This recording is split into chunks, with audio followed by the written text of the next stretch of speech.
Washington, now that United Nations experts have endorsed widespread reports that China is holding 1 million members of its Muslim minority Uyghur community in internment camps, the Chinese government's denials of a crackdown look flimsier than ever.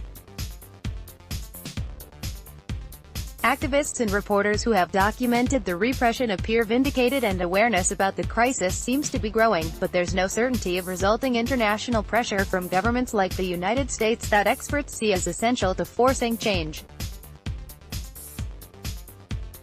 There's very few countries in the world that have been vocal about the Uyghur situation, even historically, said Sean Roberts, a George Washington University professor and former U.S. Agency for International Development official. The United States might have more leverage over China than any other country that might seek to sanction China, but China also has a lot of leverage over the U.S. economically. I really think that in the end this can only be addressed by the UN, which requires a lot of states coming together.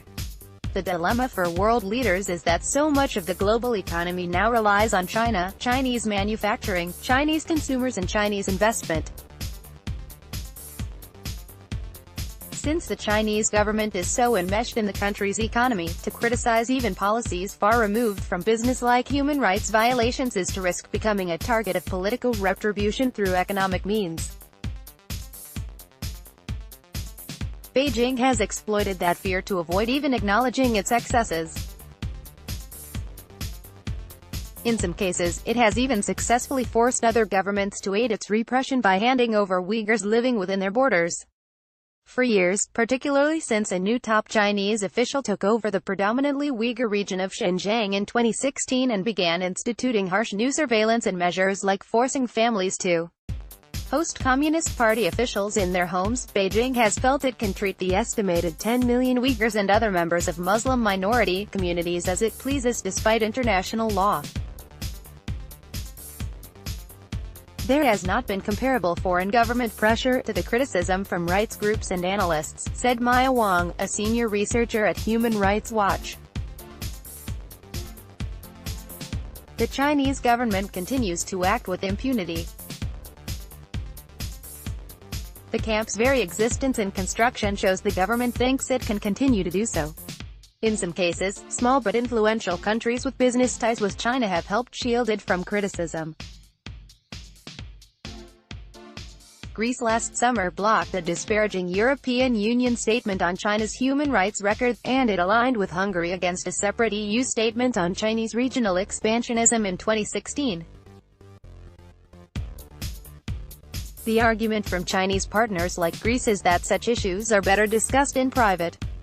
But advocates argue general silence around the targeting of Uyghurs is the very reason their communities now exist in what UN expert Gay McDougall called a no-rights zone. Chinese Premier Li Keqiang chats with Greek Prime Minister Alexis Tsipras during a signing ceremony held at the Great Hall of the People in Beijing, China on July 4, 2016. If 1 million Tibetans were arbitrarily detained in camps, there would be much stronger condemnation from the international community, which is a testament to the work of Tibetan advocacy groups around the world and people speaking strongly about rights issues there, Peter Irwin of the World Uyghur Congress told HuffPost in an email. This is perhaps why the Chinese government hasn't gone to this extreme in Tibet. The reason that we've seen things escalate to this extent is at least in part because of the lack of response from the international community over the last 3 decades when Uyghurs were targeted by discriminatory policies, he added. The Chinese policy in Xinjiang is now perhaps more acute than even the brutal upheavals during the country's Cultural Revolution because it is planned in such detail and so specifically targeted on an ethnic and religious minority group, Roberts said. The U.S. has been one of the few governments to at least pay lip service to the need for change, through its support of a well-respected Uyghur news service run by state-funded broadcaster Radio Free Asia and a consistent line for years from officials and lawmakers. For Zubair Shamsadin, a Xinjiang native now working with the Uyghur Human Rights Project in Washington, D.C., even that counts, if there was no U.S. government or no UN to stand up. Imagine what's going to happen to Uyghurs, she said. Uyghur groups estimate that more than 1 million members of the community now live outside China. They are primarily in Central Asia, but 10,000 are scattered around Europe, while about 5,000 are in the US, around 3,000 in Australia and up to 50,000 in Turkey, a country with which they share historical and cultural ties. As a result, the crisis affects citizens in foreign countries as well. With arrests of Uyghurs in China having surpassed the 1 million mark, essentially every family has a member or a friend who has been detained, subjected to lectures about loyalty to the Communist Party or even torture, Shamsaden said. What's happening inside the country is obstructing normal living for Uyghurs trying to live as productive citizens in countries abroad, she continued. In nations ranging from Egypt and Malaysia, they now also live in fear of being forced back to China. The perceived lack of concern for Uyghurs is especially striking coming from governments in Muslim-majority countries, given their rallying around the cause of the Palestinians and to some degree that of the persecuted Rohingya minority in Myanmar. Some of the most powerful of those governments, like Iran and Pakistan, are hoping to benefit from China's massive Belt and Road Initiative, a transnational development plan seeking to tie Europe and Asia closer together. I'm not very religious, but at least I know the principles of our religion. If your brothers and sisters are suffering, you are too, Shamsaden said. I don't know why the Muslim world won't really follow what that religion told me. The spike in attention to the Uyghur cause thanks to the UN session that ended Monday could create momentum, particularly because it comes a few months ahead of another big international review of China's approach to human rights scheduled for November.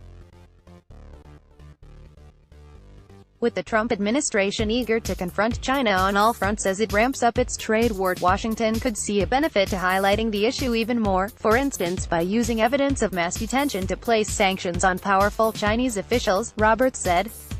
But the Trump administration has made that task potentially more difficult through its withdrawal from the UN Human Rights Council, which forfeited its official role in the November review.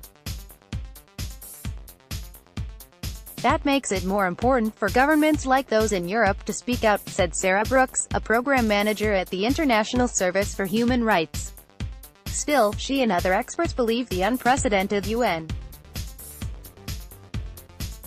finding could make China so wary of further criticism and damaging revelations that the government will become a little more receptive to external calls for change. You can't necessarily stop a government from oppressing its own people, Roberts said. It's a question of whether the tide could be turned to at least put enough pressure on China to, at the very least, shut down those camps. Download